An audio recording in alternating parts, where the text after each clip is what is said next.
ये 10 रोज़ा अजीम शान प्रोग्राम का आज पहला दिन है और हमारे असलाफ का ये तरीक़ा रहा है कि वो जब भी किसी काम का आगाज़ फरमाते हैं तो अल्लाह तबारक व तआला के नाम से आगाज़ फरमाते हैं। और हदीस पाक भी है, मदीने वाले मुस्तफ़ा सल्लल्लाहु ताला अलैहि वसल्लम ने इरशाद फरमाया कि जिस काम के शुरू में बिस्मिल्लाह शरीफ नहीं पढ़ी जाती है, यानी अल्लाह का नाम नहीं लिया जाता है, वो काम नाकिस रह जाता है। तो आज जो मेरी तकरीर का उन्वान है, जो मेरी तकरीर का मौजू है, वो ज़ाते बारी ताला है, परवरदिगारे आलम की ज़ाते पाक। मैं अपने नाकिस इल्म के मुताबिक कुछ लब कुशाई करने की कोशिश कर रहा हूँ। परवरदिगारे आलम अपने हबीब के सदक़े वसीले से उसे कबूल फरमाए। तमाम लोगों का यहाँ पर आना अपनी बारगाह में कबूल फरमाए। ज़र्रे ज़र्रे से आया है मगर पिन्हा है, ज़र्रे ज़र्रे से आया है मगर पिन्हा है, मेरे माबूद तेरी पर्दा नशीनी है अजीब। दूर इतना के तख़य्युल की रसाई है मुहाल, दूर इतना के तख़य्युल की रसाई है मुहाल, क़ुर्ब इतना के रगे जां से करीब, क़ुर्ब इतना के रगे जां से करीब। कभी रहमतों पे न की नज़र, कटी उम्र सारी गुनाह में, कभी रहमतों पे न की नज़र, कटी उम्र सारी गुनाह में। ऐ खुदाए काबा पनाह दे, मैं खड़ा हूँ तेरी पनाह में। ऐ खुदाए काबा पनाह दे, मैं खड़ा हूँ तेरी पनाह में। मैंने 30वें पारे की एक आयत करीमा तिलावत करने का शरफ हासिल किया। परवरदिगारे आलम कुरान मजीद में इरशाद फरमाता है, कुल ए महबूब सल्लल्लाहु ताला अलैहि वसल्लम, आप अपने उम्मतियों से फरमा दीजिए, हुवल्लाहु अहद, वो अल्लाह है, एक है। आला हजरत अजीमुल बरकत इसका तर्जमा करते हैं, वो अल्लाह है, एक है। कुरान शरीफ के अंदर परवरदिगारे आलम हमें ये हुक्म दे रहा है कि अल्लाह को एक मानो। इस आयत करीमा से उन लोगों का रद्द है जो ईसाई हैं, क्रिश्चियन हैं, वो तसलीस के कायल हैं, वो 3 खुदा मानते हैं, हजरत मरियम, हजरत ईसा और खुदा। हजरत मरियम को माज़ अल्लाह की बीबी कहते हैं और हजरत ईसा को अल्लाह का बेटा कहते हैं, और ये 3 खुदा के कायल हैं। हम अहले सुन्नत वल जमात हैं। हमारा ईमान, हमारा अकीदा ये है कि अल्लाह एक है, अल्लाहुस समद, अल्लाह बेनियाज है, अल्लाह बेनियाज है। लम यलिद वलम यूलद, ना उसको किसी ने पैदा किया और ना उसने किसी को जना। अल्लाह तबारक व ताला को किसी ने पैदा नहीं किया, क्योंकि जो चीज़ पैदा होती है वो पहले मौजूद नहीं होती है, जब पैदा हुई तब वजूद में आई। जैसे हमारा वजूद नहीं था, माँ बाप के वसीले से हम इस दुनिया में आए तो हमारा वजूद हुआ। तो पता चला कि जो चीज़ पैदा होती है वो खुदा नहीं हो सकती, और ना उसने किसी को पैदा किया। जिसके जरिए चीज़ पैदा होती है वो भी पहले मौजूद नहीं होती है, वो चीज़ उसके जरिए यानी वालिदैन के जरिए जो दुनिया में आता है। तो आप इसी से अंदाज़ा लगाओ, अल्लाह तबारक व ताला की ज़ात कदीम है, ना उसको किसी ने पैदा किया और ना वो किसी से पैदा हुआ, और ना उसके लिए कोई रिश्तेदारी है। ये मैंने सूरह इखलास का तर्जमा आपके सामने किया। हजरात, एक जगह कुरान में रब ने फरमाया लो काना फीहिमा आलिहतुन लफसदता, अगर जमीन के अंदर चंद माबूद होते तो जमीन का निजाम दरहम बरहम हो जाता, जमीन का निजाम दरहम बरहम हो जाता। आप देखते हो आसमान अपनी रफ्तार पे चल रहा है, जमीन अपनी मिकदार पे चल रही है, चांद और सूरज वक्त मुकर्ररा पे निकलते हैं और डूबते हैं, सितारों की रोशनी वक्त मुकर्ररा पे होती है और अपने वक्त पे गायब हो जाती है। जो आज तक जो कायनात का निज़ाम चल रहा है, इसको मैं एक जहनी मिसाल देकर के आपके जहन को ज़रा करीब कर दूं। आप इस बात से अंदाज़ा लगाइए, अगर घर के अंदर घर का निज़ाम अगर कई लोगों के हाथ में आ जाए तो घर का निज़ाम सही से नहीं चलता। एक कहेगा कि आज मुझे सब्जी बनवानी है, दूसरा कहेगा कि आज सब्जी नहीं, आज कुछ और बनेगा, तो घर का निज़ाम सही तरीके से नहीं चल सकता। एक के हाथ में होगा तभी घर का निज़ाम सही तरीके से चल सकता है। हज़रात, आज जो आप कायनात का निज़ाम देख रहे हो, परवरदिगारे आलम के दस्ते कुदरत में है कायनात का निज़ाम। और याद रखो, परवरदिगारे आलम ने हर चीज़ को एक अंदाजे पे पैदा फरमाया है। सब्बिहिस्मि रब्बिकल आला, पाकी बयान करो अपने रब्बे आला की, जिसने हर चीज़ को एक अंदाजे पे रखा है। हज़रात, परवरदिगारे आलम की ज़ात अल्लाह एक है, उसका कोई शरीक नहीं। और याद रखो, जो शिर्क करते हैं, जो अल्लाह की ज़ात और उसकी सिफात में किसी को शरीक ठहराते हैं, क़यामत के दिन परवरदिगारे आलम बड़े से बड़ा गुनाह माफ फरमा सकता है, लेकिन शिर्क को माफ नहीं फरमाएगा। शिर्क एक ऐसा गुनाह है कि अल्लाह माफ नहीं फरमाएगा। अल्लाह की ज़ात और उसकी सिफात में किसी को शरीक ठहराना। हज़रात, एक खुदा छोड़ करके कई खुदाओं को मानना, कई माबूदाने बातिला की परस्तिश करना। अब आओ मैं आपको एक वाक़या सुनाता हूँ। हज़रात, एक जगह एक दहरिया खड़ा हुआ, चौराहे पे ये ऐलान कर रहा था कि मेरे 3 सवाल हैं, अगर मेरे तीनों सवालों का जवाब कोई दे दे तो मैं कलमा पढ़ कर के मुसलमान हो जाऊंगा। दहरिया किसे कहते हैं? दहरिया कहते हैं उसे जो किसी को ना माने, जिसको हम और आप नास्तिक बोलते हैं। हजरात, दहरिया उसे कहते हैं जो किसी को ना माने, ना खुदा को माने, ना खुदा के भेजे हुए बंदों को माने। हजरात, वो खड़े होकर के कह रहा था कि मेरे 3 सवाल हैं, अगर कोई भी जवाब दे दे, अगर उसने मुझे मुतमईन कर दिया, उसने मेरे दिल को मुतमईन कर दिया, तो मैं कलमा पढ़ के मुसलमान हो जाऊंगा। सवाल क्या थे? उसने कहा कि खुदा से पहले कौन है, एक सवाल ये है, और दूसरा सवाल उसका ये है कि खुदा क्या कर रहा है, और तीसरा सवाल उसका ये था कि खुदा किधर देख रहा है।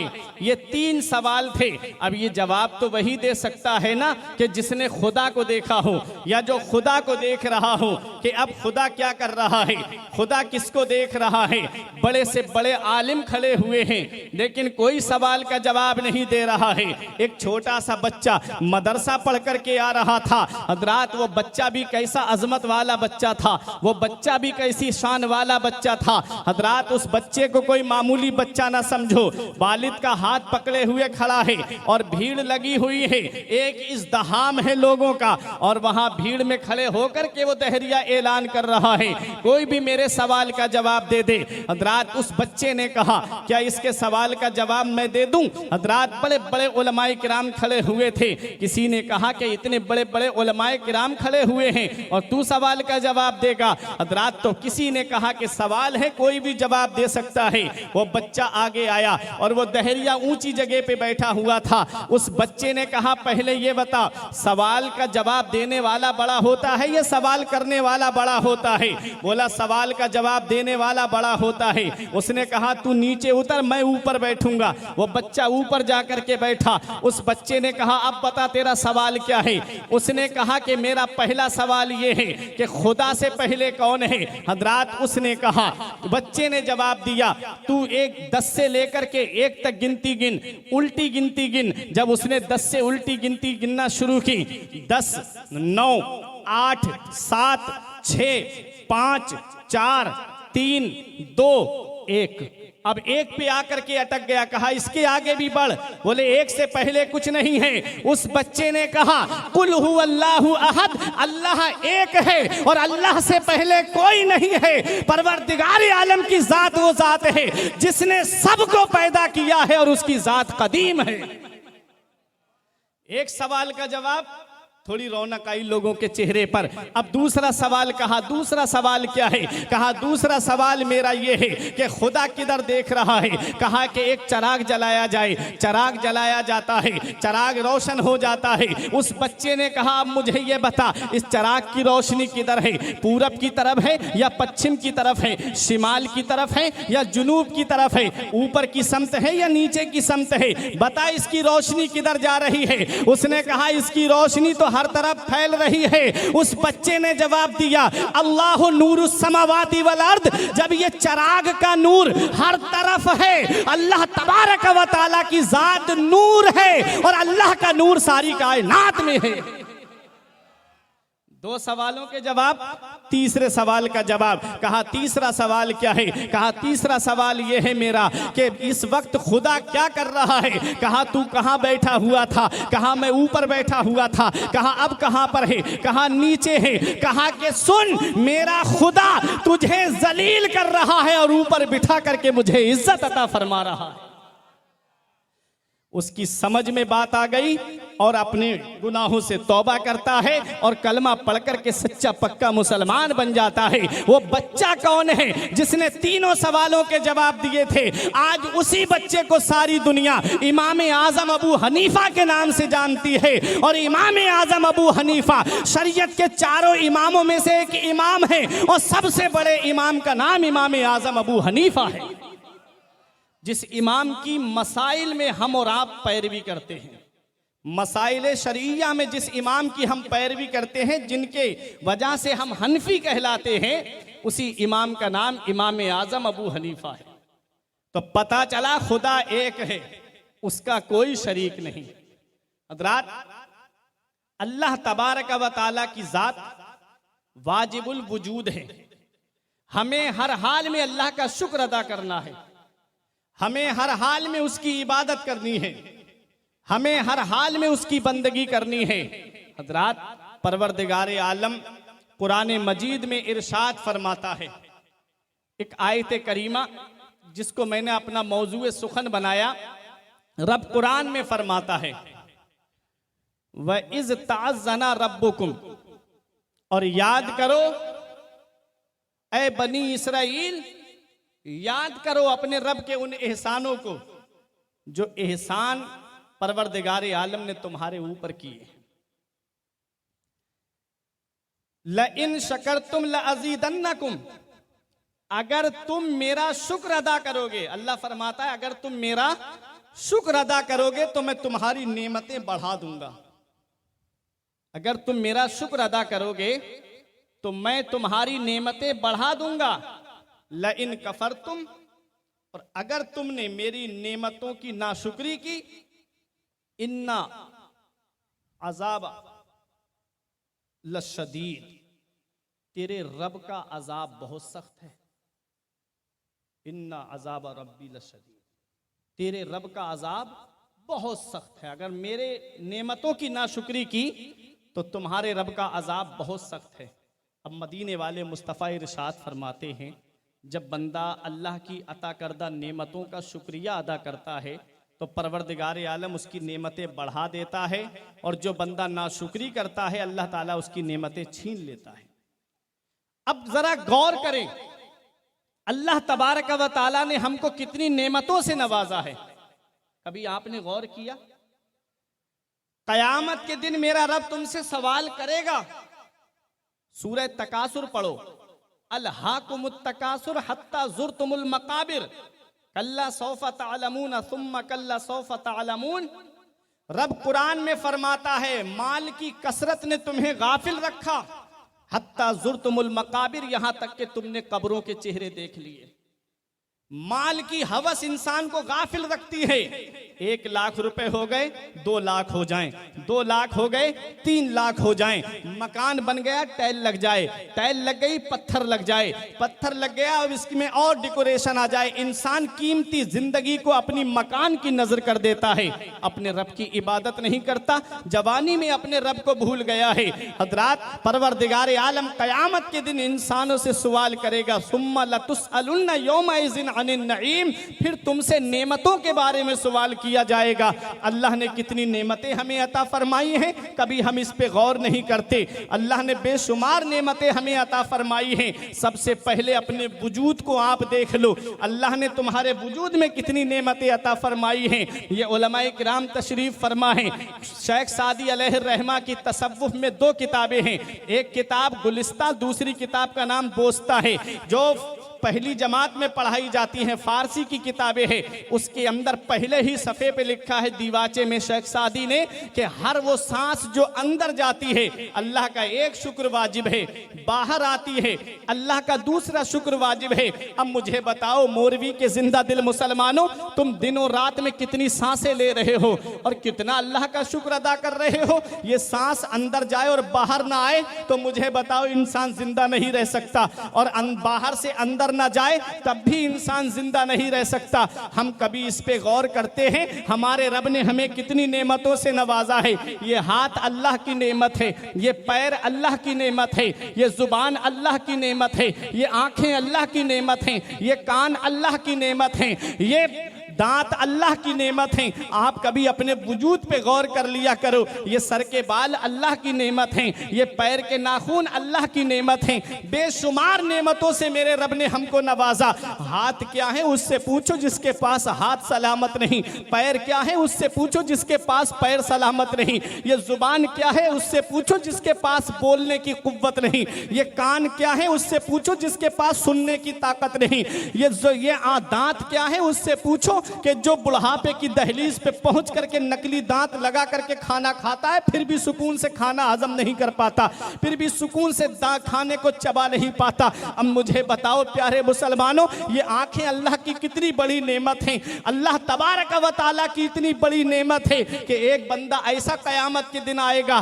कि जिसने कई साल तक अल्लाह की इबादत की होगी, दुनिया से बेनियाज होकर के जंगल में जाकर के अल्लाह की इबादत की होगी, कयामत के दिन मेरा रब फरमाएगा इसे मेरे फजल की बिना पे जन्नत में ले जाओ। वो बंदा कहेगा मेरे मौला जो मैं 80 साल इबादत करके आया हूँ वो मेरी इबादत कहाँ चली गई, जो मैंने तन्हाई में नमाजें पढ़ी थी वो मेरी नमाजें कहाँ चली गई, जो मैंने जंगलों में रोजे रखे थे मौला मेरे वो रोजे कहाँ चले गए, इतनी इबादत में तेरी करके आया हूँ, तू अपने फजल पे मुझे जन्नत में भेज रहा है, मेरी इबादत का सवाब कहाँ चला गया। मेरा रब फरमाएगा इसे वापस लेकर के आओ, फिर से मीज़ान अमल कायम किया जाएगा, तराजू रखा जाएगा, उसकी सारी इबादत को एक पल्ले में रखा जाएगा और अल्लाह की अता करदा नेमतों में से एक नेमत जो आंख है उसे दूसरे पल्ले में रखा जाएगा। अल्लाह की नेमत वाला पल्ला भारी हो जाएगा। रब फरमाएगा ले जाओ इसे जहन्नम की तरफ। वो बंदा हाथ जोड़ के अर्ज करेगा मेरे मौला मेरी गलती को माफ फरमा दे, मैं तेरे फजल की बिना पे जन्नत में जाना चाहता हूँ। मदीने वाले मुस्तफ़ा इरशाद फरमाते हैं कयामत में मेरा रब अगर अदल फरमाए तो कोई जन्नत में नहीं जाएगा। जितनी नेमतें अल्लाह ने हमें अता फरमाई है अगर उन नेमतों के बदले अल्लाह हमसे हिसाब ले ले तो कोई जन्नत में नहीं जाएगा, अल्लाह अपने फजल की बिना पे हिसाब लेगा। मेरा ईमान पुकार के कहता है करीम अपने करम का सदका लई में बेकदर को ना शर्मा, तू और रजा से हिसाब लेगा, रजा भी कोई हिसाब में है, उठा दो पर्दा दिखा दो चेहरा के नूरे बारी हिजाब में है, जमाना तारीक हो रहा है कि मेहर कब से नकाब में है। तो अल्लाह तबारक व तआला ने बेशुमार नेमतों से हमें नवाजा है। अल्लाह कयामत के दिन बंदे के जो आमाल हैं उनके 3 दफ्तर बनवाएगा। एक दफ्तर में उसकी नेकियां होंगी और दूसरे दफ्तर में उसके गुनाह होंगे और तीसरे दफ्तर में अल्लाह की अता करदा नेमतें होंगी। हज़रात तो जो नेमतों वाला दफ्तर होगा वो भारी आ जाएगा, उसकी सारी नेकियां खत्म हो जाएंगी, सिर्फ उसके गुनाह बचेंगे। वो बंदा कहेगा मेरे मौला मैं तेरे फजल की बिना पे जन्नत में जाना चाहता हूँ। हजरात अल्लाह फजल फरमाएगा क़यामत के दिन। वल्लाहु रऊफ़ुम बिल इबाद, अल्लाह बंदों पे बहुत मेहरबान है। हजरात गिरामी, रब की रहमत बहाना ढूंढती है, रहमत हक बहाना मी जोयद नमी जोयद। अल्लाह की रहमत बहाना ढूंढती है, बख्शिश का बहाना कि कैसे मेरा बंदा बख्श जाए। अल्लाह तबारक व तआला ने बख्शिश के लिए हमें कुछ रातें ऐसी अता फरमाई हैं। शबे बारात देखो, उस रात में बंदा इबादत करे तो अल्लाह ताला उसे बख्श देता है। शबे कद्र में बंदा इबादत करे तो अल्लाह ताला उसे बख्श देता है। शबे मेराज में बंदा इबादत करे, अपने गुनाहों से माफी मांगे तो मेरा रब उस बंदे को बख्श देता है। हजरात अल्लाह तबारक व तआला की नेमतों पे जरा गौर तो करो, अल्लाह ने हमें कितनी नेमतों से नवाजा है। ये जवानी अल्लाह की नेमत है। हजरात जवानी के बारे में आया है कि मुफस्सिरीन किराम फरमाते हैं अल्लाह क़यामत के दिन जिन नेमतों के बारे में पूछेगा, अलग अलग तफसीर आई हैं। और एक तफसीर में यह है, मौला अली शेर खुदा फरमाते हैं अल्लाह क़यामत के दिन ठंडे पानी और सेहत के बारे में पूछेगा। ठंडा पानी अल्लाह की नेमत है, और सेहत के बारे में पूछा जाएगा, जवानी के बारे में कि जो जवानी अल्लाह तबारक व तआला ने अता की थी, क्या अपने रब की इबादत जवानी में करके आया? ऐ मेरे अजीजों, ऐ मेरे नौजवानों, अल्लाह तबारक व तआला ने हमें जिंदगी की सांसें अता फरमाई है, हम अपने रब की इबादत कर लें। आज मस्जिदें हमारी वीरान हो गई, हमने सिनेमा हॉल आबाद कर दिए, हम मूवियों का इंतजार करते हैं कौन सी तारीख में रिलीज हो रही है। हम अपने रब की इबादत की तरफ नहीं बढ़ते। मस्जिद से मुअज्जिन पुकार पुकार के कहता है हय्या अलस सलाह हय्या अलल फलाह, आओ नमाज की तरफ, आओ कामयाबी की तरफ, लेकिन हम मस्जिदों का रुख नहीं करते। याद रखो प्यारे मुसलमानों, क़यामत के दिन जो सबसे पहला सवाल तुमसे किया जाएगा वो नमाज के बारे में सवाल किया जाएगा। इसलिए अपने रब की नेमतों को याद करो। अपने रब की कौन कौन सी नेमतों को झुटलाओगे, कभी गौर कर लिया करो मेरे रब ने कितने एहसानात अता फरमाए हैं। देखो बनी इसराइल का जब जिक्र आप सुनोगे, पहला पारा पढ़ोगे, उसमें मेरे रब ने उनके ऊपर कितने एहसान किए थे। जब वो मकाम तीह में पहुंचे थे तो उनके बच्चे जितना बढ़ते थे उतना ही उनका लिबास बढ़ता था, और जितना वो लोग बढ़ते थे उतना ही उनके कपड़े भी बढ़ा करते थे। मकाम तीह में बनी इसराइल के लिए अल्लाह ताला ने मन्ना और सलवा अता फरमाया था, जो जन्नत से खाना आता था। हजरात कभी गौर किया है आपने, ये मन्ना क्या है? ये शबनम की तरह कतरे गिरते थे और जब जमीन पे वो उठाते थे तो वो हलवे की शक्ल में हो जाता था। और सलवा एक परिंदा था जो उड़ता हुआ आता था, और जैसे ही उनके हाथ में पहुंचता तो भुना हुआ हो जाता था। हजरात ये अल्लाह की नेमतें थी जो बनी इसराइल को अता की गई, फिर भी बनी इसराइल ने अल्लाह का शुक्र अदा नहीं किया। तुम तो मदीने वाले मुस्तफ़ा की उम्मत में हो। देखो अल्लाह तबारक व तआला ने कितनी नेमतें हमें अता फरमाई हैं। सबसे बड़ी नेमत जो अल्लाह ने हमें अता फरमाई है वो ईमान की नेमत है, वो ईमान की दौलत है। ये ईमान अल्लाह की इतनी बड़ी नेमत है कि बड़े बड़े बुजुर्गाने दीन को आप देखें, आखिरी वक्त में यही दुआ करते थे, मेरे परवरदिगार हमारा खात्मा ईमान पे फरमाना, हमारा खात्मा हो तो ईमान पे हो, क्योंकि जिसका खात्मा ईमान पे होगा अल्लाह उसे जन्नत अता फरमाएगा। पूरी जिंदगी नमाजें पढ़ता रहे, पूरी जिंदगी रोजे रखता रहे और खात्मा ईमान पर नहीं हुआ है तो समझ लो जहन्नम के दरवाजे उसके लिए खुले हुए हैं। इसलिए हमेशा जब भी दुआ किया करो तो यही दुआ किया करो, मेरे मौला हमारा खात्मा ईमान पर हो। हमें मौत आए तो इस हाल में मौत आए कि हमारा खात्मा ईमान पर हो। जब खात्मा ईमान पर होगा, नबी इरशाद फरमाते हैं जिसके दिल में राई के दाने के बराबर ईमान होगा मैं उसे जहन्नम से निकाल करके जन्नत अता फरमाऊंगा।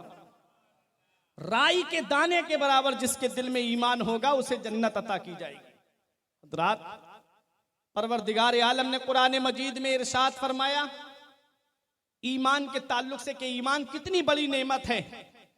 अल्लाह काफिर से पूछेगा कयामत के दिन, अगर जमीन और आसमान के बीच में जितनी जगह खाली है, पूरी जमीन कहां तक कोना है इसकी कोई हद नहीं, और बीच में कितनी जगह है यह भी कोई हद नहीं लगा सकता। अल्लाह फरमाता है अगर तुझे जमीन और आसमान के दरमियान जितनी जगह खाली है इतना सोना दे दिया जाए तो बता जहन्नम से आजादी के लिए अगर तुझे वो सोना तुझे देना पड़े तो क्या सोना दे देगा? उसने कहा मौला मैं दे दूंगा। बस जहन्नम से आजाद कर दे। बहुत हल्के अजाब वाले से सवाल होगा, ये बहुत हल्का अजाब जिसे जहन्नम में होता होगा, उससे सवाल करेगा मेरा रब कि जमीन और आसमान के दरमियान जितनी जगह खाली है, अगर इतना सोना तुझे दे दिया जाए तो क्या जहन्नम से छुटकारे के लिए, रिहाई के लिए तू वो सोना दे सकता है? वो कहेगा हाँ मेरे मौला मैं दे दूंगा, बस मुझे छुटकारा मिल जाए। रब फरमाएगा मैंने तुझसे इससे हल्की चीज मांगी थी दुनिया में, तू बस ईमान ले आता, अल्लाह को एक मान लेता, मेरे रसूल की रिसालत का इकरार कर देता, मैं तुझे जहन्नम से निकाल देता। तूने हल्की सी चीज पर भी अमल नहीं किया।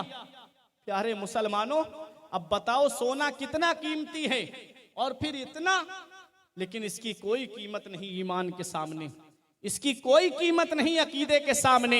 सबसे बड़ी दौलत जो तुम्हारे पास है वो ईमान की दौलत है। चाहे कितनी भी दौलत वाला हो, चाहे कितने भी पैसे वाला हो, चाहे कितने भी सरमाए वाला हो, बड़ी से बड़ी कार में घूमने वाला हो, जमीन पे कदम भी रखने वाला ना हो, चाहे कितना भी कीमती लिबास पहनने वाला हो, अगर ईमान उसके पास नहीं है तो वो जहन्नम का ईंधन है और फटे पुराने कपड़े पहनने वाला है, और उसका ईमान सलामत है तो याद रखना प्यारे मुसलमानों, परवरदिगार आलम उसको जन्नत अता फरमाए।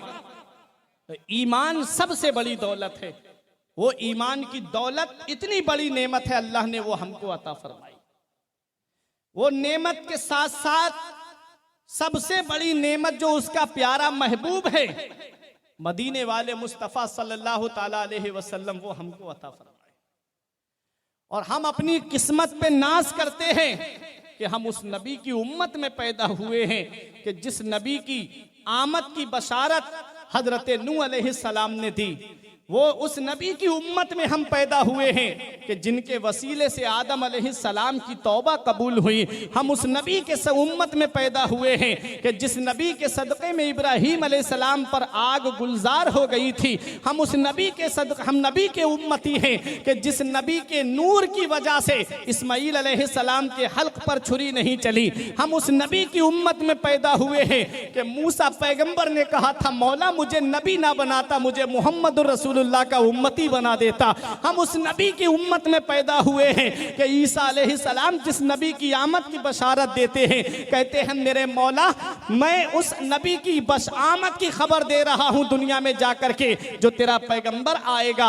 हज़रात गिरामी अब मुझे बताओ, हम उस नबी की उम्मत में हैं, हम अपनी किस्मत पे नाज करते हैं, हम नबी की उम्मत में पैदा हुए हैं। अल्लाह ने हमें ईमान की दौलत अता फरमाई है। कभी इन नेमतों पे गौर कर लिया करो। हज़रात अल्लाह ताला ने बेशुमार नेमतों से हमें नवाजा है। अल्लाह ने हमें हिदायत अता फरमाई है। हमारी रहनुमाई के लिए अल्लाह ने अपने पैगंबर को भेजा है। पैगंबर जब इस दुनिया ज़ाहिरी से तशरीफ ले गए तो सहाबाए किराम ने इस सिलसिले को आगे बढ़ाया, फिर औलियाए किराम ने इस सिलसिले को आगे बढ़ाया। यह हिदायत का सिलसिला वलियों और उलमा के जरिए क़यामत तक चलता रहेगा। हज़रात अपनी किस्मत पे नाज करो। बेशुमार नेमतों से अल्लाह ने हमको नवाजा है। अल्लाह ने हमको इल्म अता फरमाया, अल्लाह ने हमें तालीम अता फरमाई, अल्लाह ने हमें शिक्षा अता फरमाई, अल्लाह ने हमें एजुकेशन अता फरमाया कि हम इल्म के जरिए अच्छाई और बुराई को समझ लेते हैं। देखो अल्लाह ने कितनी बेशुमार नेमतों से हमें नवाजा है। कभी अल्लाह की नेमतों पे गौर कर लिया करो।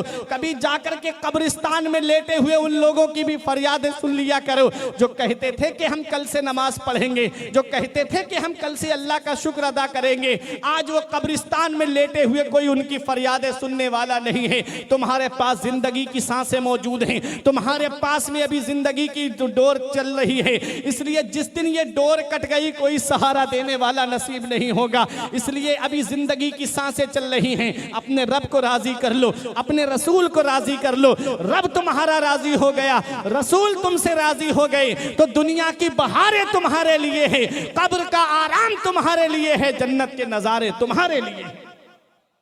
अल्लाह तुमसे राजी हो गया, रसूल तुमसे राजी हो गए, दुनिया में भी आराम से रहोगे, मरने के बाद कब्र में भी आराम से रहोगे, और मैदान महशर में भी तुम्हें कोई खदशा नहीं होगा। हज़रात तो मैं नेमतों की बात कर रहा था। अल्लाह क़यामत के दिन नेमतों के बारे में पूछेगा। हज़रात उलमाए किराम फरमाते हैं कि नेमतों के बारे में जो सवाल होगा तो उन नेमतों में से बाज़ ने कहा कि अल्लाह तबारक व तआला इंसान से सेहत के बारे में पूछेगा, जवानी के बारे में में पूछेगा जिसे कोई बीमारी लगी हुई नहीं है। रब फरमाएगा मैंने तुझे सेहत दी थी, बता जवानी कैसे गुजार के आया है। ऐ नौजवानों क्या कहोगे कि मोबाइल की स्क्रीन पे जवानी गुजार के आए हैं, व्हाट्सएप और फेसबुक पे जवानी बर्बाद करके आए हैं, क्या टीवी की स्क्रीन के सामने बैठ करके जवानी बर्बाद करके आए हैं? कौन से सूबे में कौन सा नेता क्या कर रहा है, ये पैगाम सुन करके जवानी जाए करके जाओगे इस दुनिया से। इसलिए ऐ मेरे अजीजों, अपनी जिंदगी को अपने रब को राजी करने के लिए गुजार दो।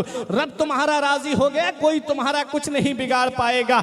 आज मुसलमान परेशान हाल है, इसमें मुसलमानों के आमाल की कमी है। आज हमारे आमाल सिया हो गए। आज हमारा नामे आमाल अगर खोल करके देखा जाए तो आज हमारे नामे आमाल में कोई नेकी ऐसी नहीं है जो हमने रज़ाए इलाही के लिए की हो। आज हर मामले में दिखावा नजर आता है। अगर कोई भाई किसी गरीब की मदद करता है तो वो मदद की चीज बाद में पहुंचती है, पहले फोटो खींच करके इंटरनेट पे अपलोड कर दिया जाता है। फला गरीब की मदद करता तुम्हारा भाई, फला गरीब को कपड़े पहनाता तुम्हारा भाई। ये रज़ाए इलाही के लिए नहीं है। मैंने वो भी इमेज देखी है कि एक हॉस्पिटल के अंदर एक केले को 10-12 लोग एक मरीज को दे रहे थे। शायद कि आपकी नजरों से भी गुजरी हो। क्या ये काम रज़ाए इलाही के लिए है? क्या ये काम अल्लाह की रजा के लिए है? नहीं, अल्लाह की रजा के लिए काम वो होता है कि दाहिने हाथ से सदका किया जाए तो बाएं हाथ को भी खबर ना हो, जिसमें रिया का शायबा ना हो, जिसमें दिखावा ना हो। जिस इबादत में रिया होगी समझ ले जाहिद,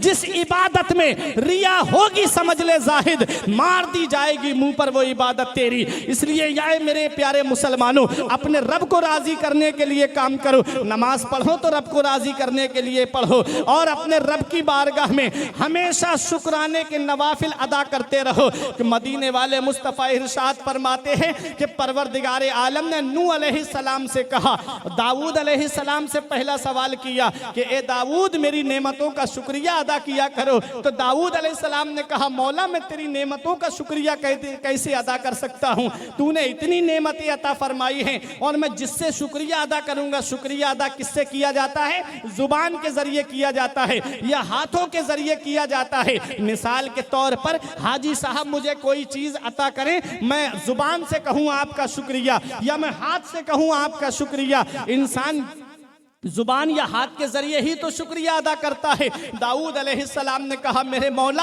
हाथ से अगर मैं शुक्रिया अदा करता हूं तो हाथ भी तूने अता किए हैं, ये तेरी नेमत है। जुबान से मैं शुक्रिया अदा करता हूं तो जुबान भी मौला तूने ही अता फरमाई है। मेरे मौला मैं तेरा शुक्रिया कैसे अदा करूं? परवरदिगारे आलम ने इरशाद फरमाया मेरे दाऊद पैगंबर तुमने मेरा शुक्र अदा कर दिया है। हजरात गिरामी नूह अलैहिस्सलाम को अब्दुश शकूर कहा जाता है, यानी बहुत ज्यादा शुक्र अदा करने वाला बंदा। हजरत गिरामी हजरत नूह अलैहिस्सलाम ने भी कहा था मेरे मौला मैं तेरा शुक्रिया कैसे अदा कर सकता हूँ, मौला तू पाक है।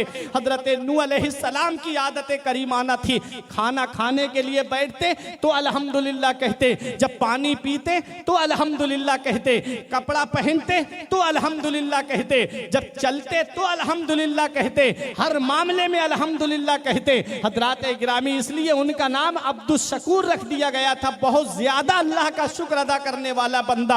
आज हम खाना खाने बैठते बिस्मिल्लाह शरीफ पढ़ने का भी ख्याल नहीं रहता, खाना खा के उड़ जाते हैं अल्हम्दुलिल्लाह तक नहीं कहते। नबी इरशाद फरमाते हैं जिस खाने के शुरू में बिस्मिल्लाह शरीफ पढ़ ली जाती है और खाने के आखिर में अल्हम्दुलिल्लाह कह दिया जाता है, कयामत के दिन अल्लाह उस खाने का हिसाब नहीं लेगा ना, हर चीज का हिसाब होगा। जिस खाने के शुरू में बिस्मिल्लाह शरीफ पढ़ के खाना शुरू किया और जब खाना खा चुके तो अल्हम्दुलिल्लाह कहा, अल्लाह का शुक्र अदा किया, उस खाने का हिसाब कयामत में नहीं होगा। याद रखना ये बात, लिख लेना, जब भी दस्तरखान पे बैठो तो बिस्मिल्लाह शरीफ पढ़ कर के खाना खाया करो। और अलग अलग खाने में बरकत नहीं है। बात आ गई तो बता दूं, इकट्ठा बैठ के खाने में बरकत है। एक सहाबी आए, या रसूल अल्लाह मेरे घर में बरकत नहीं होती। मदीने वाले मुस्तफ़ा ने इरशाद फरमाया शायद तुम खाना अलग अलग खाते हो। सहाबी ने अर्ज किया हाँ या रसूल अल्लाह, जो भाई आता है वो खाता है चला जाता है। नबी ने इरशाद फरमाया दस्तरखान लगा करके सब एक साथ बैठ करके खाना खाओ, फिर मेरे पास आओ। कुछ दिन के बाद में सहाबी रसूल आए, अर्ज करते हैं या रसूल अल्लाह मेरे घर में बहुत बरकत हो रही है, मदीने वाले मुस्तफ़ा ने इरशाद फरमाया, मिल के खाना खाने में बरकत है, मिल के खाना खाने में बरकत है। जब खाना खाओ तो बिस्मिल्लाह शरीफ पढ़ो, जब खाना खा के हटो तो अल्हम्दुलिल्लाह कहो, अल्लाह का शुक्र अदा करो। हज़रात गिरामी, तो हमें हर हाल में अल्लाह का शुक्र अदा करना है। बेशुमार नेमतों से मेरे रब ने हमको नवाजा है, और हम कितना अपने रब की नेमतों का शुक्रिया अदा कर रहे हैं। ऐ मेरे अजीज़ों, कभी अपने वजूद पे गौर कर लिया करो, ये सारा वजूद अल्लाह की नेमत है। और खाने पे कभी गौर कर लिया करो कि कैसे कैसे दस्तरख्वान अल्लाह ने हमें अता फरमाए हैं। अगर एक किस्म के चावल से तुम्हारा पेट नहीं भरता तो कई किस्म के चावल मेरे रब ने हमको अता फरमाए।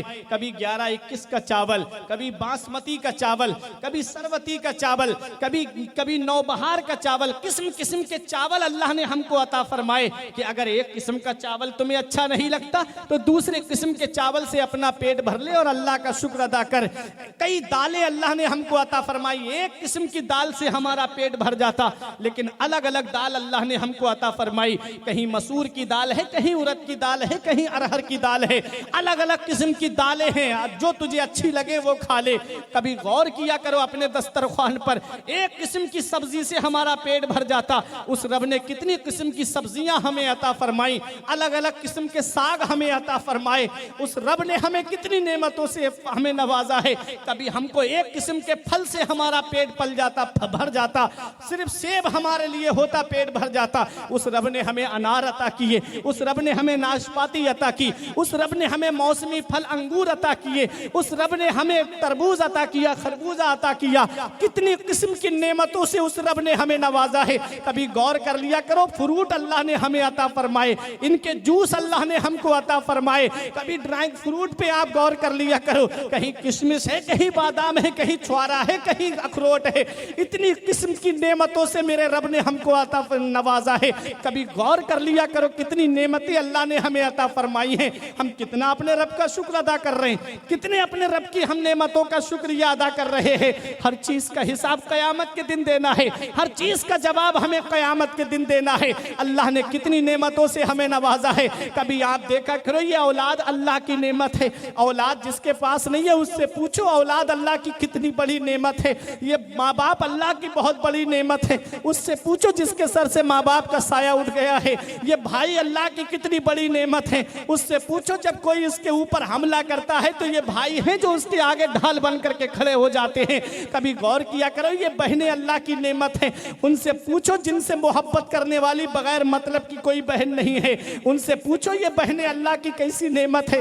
ये बेटियां अल्लाह की रहमत है, अल्लाह की नेमत है। उनसे पूछो जिनके घर में बेटियों की किलकारी नहीं गूंजती है। हज़रात गिरामी, अल्लाह ने बेशुमार नेमतों से हमें नवाजा है, लेकिन कभी हमने इन नेमतों पे गौर किया? कितना हमने अपने रब का शुक्रिया अदा किया, कितना हमने अपने रब को याद किया, कितनी नेमतें उस रब ने हमें अता फरमाई है। ये बेहतरीन मकान अल्लाह की नेमत है, ये बेहतरीन पंखे जो घर में चल रहे हैं ये अल्लाह की नेमत है, ये एसी घर में चल रही है अल्लाह की नेमत है।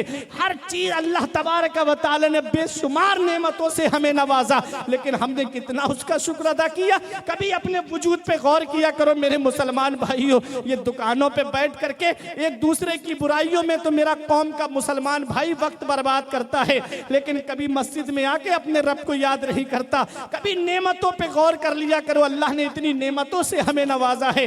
हर नेमत का हिसाब कयामत में देना है। अल्लाह तबारक व तआला नेमतों के बारे में पूछेगा कि बता मेरे बंदे, जो नेमतें मैंने तुझे दी थी उन नेमतों का क्या करके आया है, कितना मेरा शुक्र अदा किया है। अल्लाह तबारक व तआला का शुक्र हमें हर हाल में अदा करना है। ऐ प्यारे मुसलमानों, कभी बाहर गौर कर लिया करो अपने वजूद पे जा करके।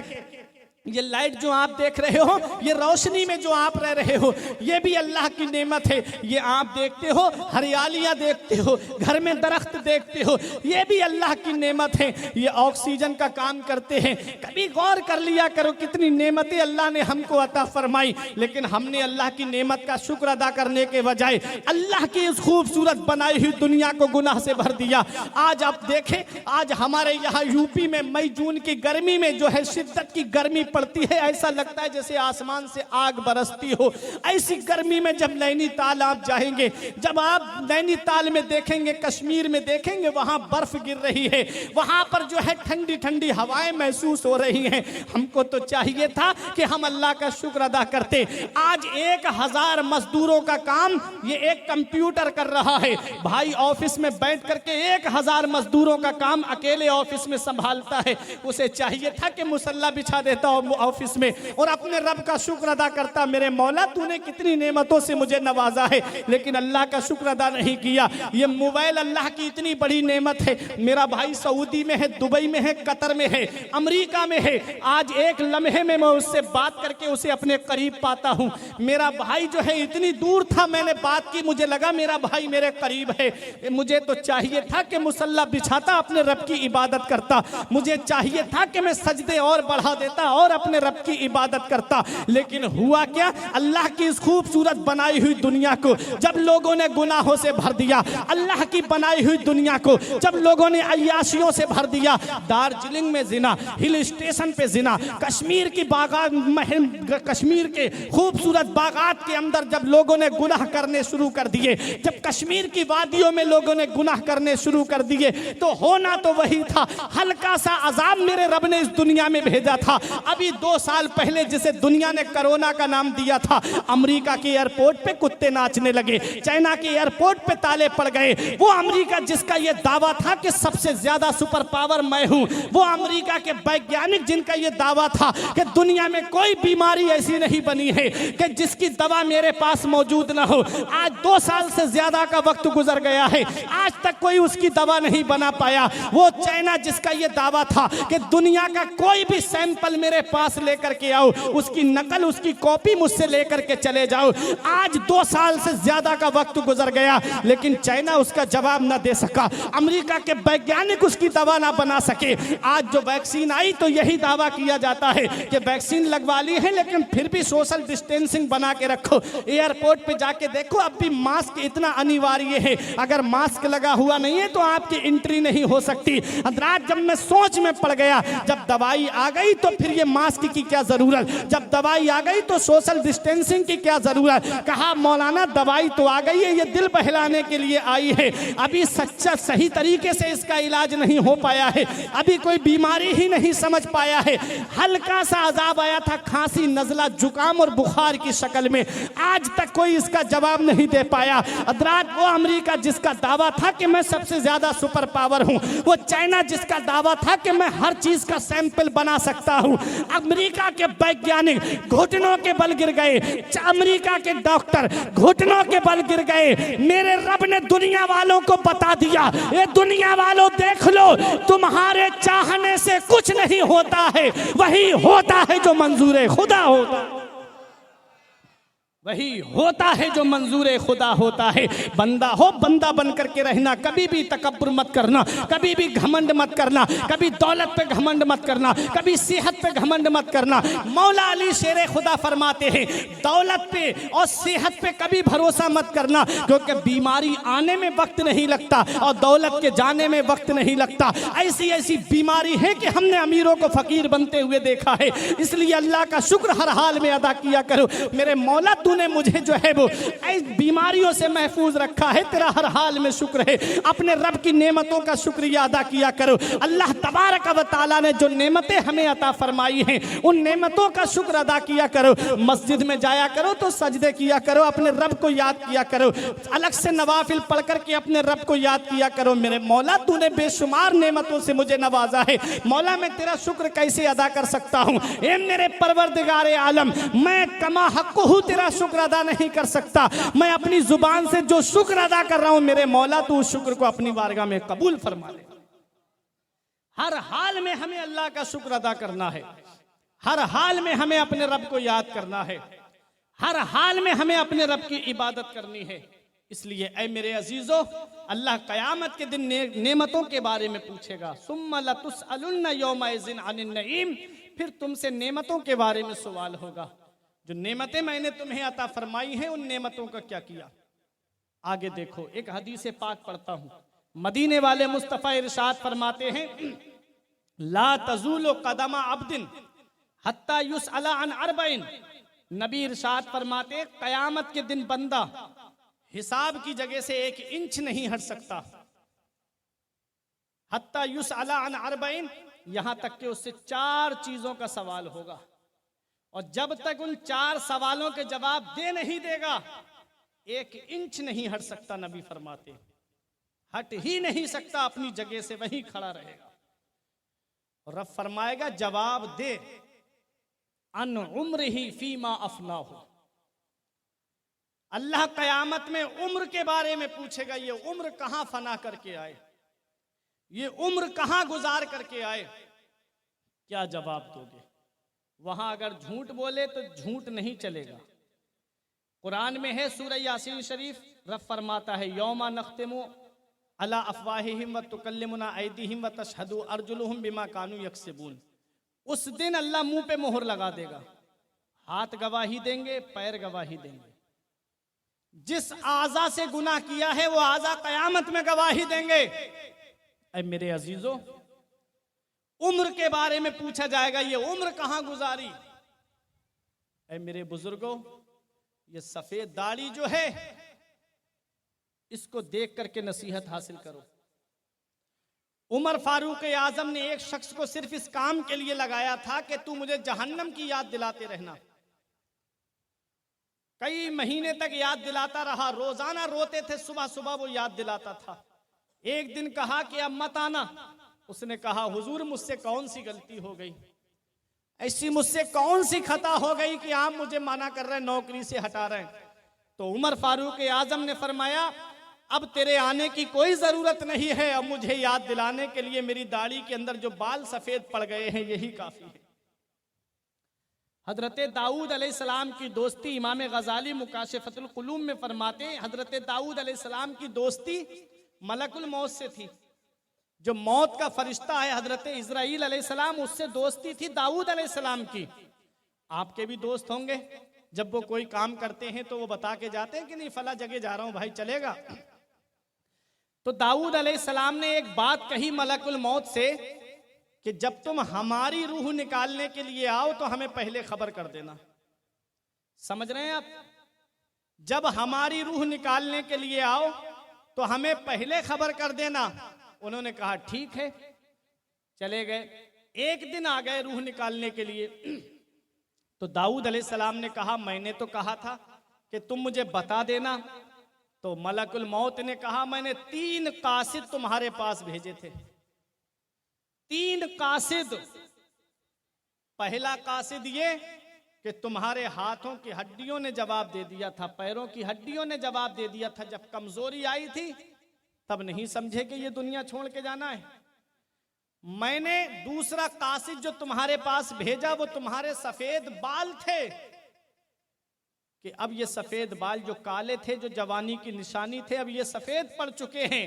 ये इस बात की तरफ इशारा कर रहे हैं कि अब ये दुनिया छोड़ के बहुत जल्दी तुम्हें जाना है। ऐ मेरे बुजुर्गों, आप किस चीज का इंतजार कर रहे हो? जवानी तो लौट के आने वाली नहीं। लैत शाब यऊदो, काश के जवानी लौट आती। यही बुढ़ापे में तमन्ना करते करते दुनिया से चले जाओ, लेकिन जवानी लौट के आने वाली नहीं है। जो वक्त गुजर गया वो गुजर गया। तो क्यों ना इस कीमती वक्त को, जो हमारी जिंदगी की सांसें मौजूद हैं, क्यों ना हम अपने इस कीमती वक्त को अपने रब की इबादत में गुजार दें। क्यों ना हम अपने इस कीमती वक्त को अपने रब की इबादत में गुजार दें। हमारा रब हमसे राजी हो गया तो हम दुनिया में भी आराम से हैं और कब्र में भी आराम से रहेंगे और मैदान महशर में भी हम आराम से रहेंगे। ऐ मेरे अजीजों, मैं बात ये कर रहा था कि अल्लाह ने बेशुमार नेमतों से नवाजा है।